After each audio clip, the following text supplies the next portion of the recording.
ഒരിക്കൽ യേശു കർത്താവിന് മുമ്പിൽ തൻ്റെ തെറ്റിൽ പിടിക്കപ്പെട്ട ഒരു സ്ത്രീയെ കൊണ്ടു നിർത്തി.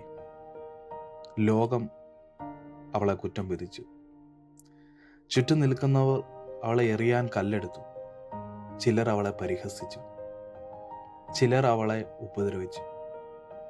യേശു കർത്താവിനോടൊരു ചോദ്യം ചോദിച്ചു, ഗുരു, നിന്റെ അഭിപ്രായം എന്താണ്? ഈ അഭിപ്രായം ചോദിക്കുമ്പോഴും അവളെ കല്ലെറിഞ്ഞ് കൊല്ലണമെന്നായിരുന്നു ചുറ്റും നിൽക്കുന്നവരുടെ ആഗ്രഹം. യേശു വിരൽ കൊണ്ട് നിലത്ത് എഴുതിക്കൊണ്ടിരുന്നു.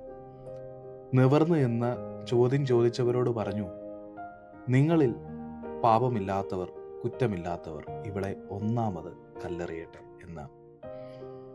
മനസാക്ഷിയുടെ ആക്ഷേപം നിമിത്തം ചുറ്റും നിൽക്കുന്ന ഓരോരുത്തർ എറിയാൻ കല്ലുമായി നിന്നവർ ചെറിയവര് തൊട്ട് വലിയവര് വരെ പിൻവാങ്ങിപ്പോയി.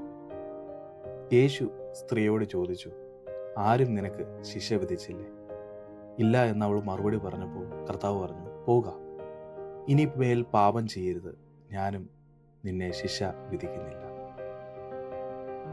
ഇന്ന് നമ്മളിൽ പലരും ഇതേപോലെ നമുക്ക് ചുറ്റുമുള്ളവരെ കുറ്റങ്ങൾ കണ്ടുപിടിച്ച് ലോകത്തിന് മുമ്പിലേക്ക് വലിച്ച് ഇഴയ്ക്കുമ്പോൾ കർത്താവ് എന്നോട് നിങ്ങളോട് ചോദിക്കുന്നൊരു കാര്യമുണ്ട്, നീ നീതിമാനാണോ എന്ന്. ആ തൻ്റെ കുറ്റത്തിൽ പിടിക്കപ്പെട്ട സ്ത്രീക്ക് കിട്ടേണ്ട അതേ ശിക്ഷയ്ക്ക് കുറ്റം വിധിച്ച ഞാനും യോഗ്യനാണ് എന്നാണ് ചുറ്റും നിൽക്കുന്ന വ്യക്തികളോട് കർത്താവ് പറഞ്ഞത്. ആ സ്ത്രീക്ക് വേണ്ട അതേ മാനസാന്തരമാണ് കുറ്റം വിധിച്ച എനിക്കും വേണ്ടത് എന്ന് കർത്താവ് അവരോട് പറഞ്ഞത്. അതുകൊണ്ടാണ് അവർ തൻ്റെ കല്ലുകളെ, എറിയാനെടുത്ത കല്ലുകളെ ഇട്ടിട്ട് അവർ പോയത്.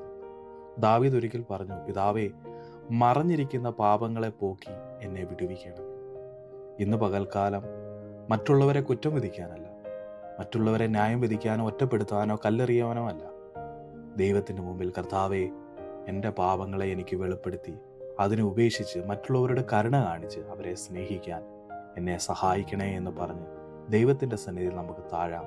ദൈവം നമ്മളെ അനുഗ്രഹിക്കട്ടെ. God bless you all. Amen.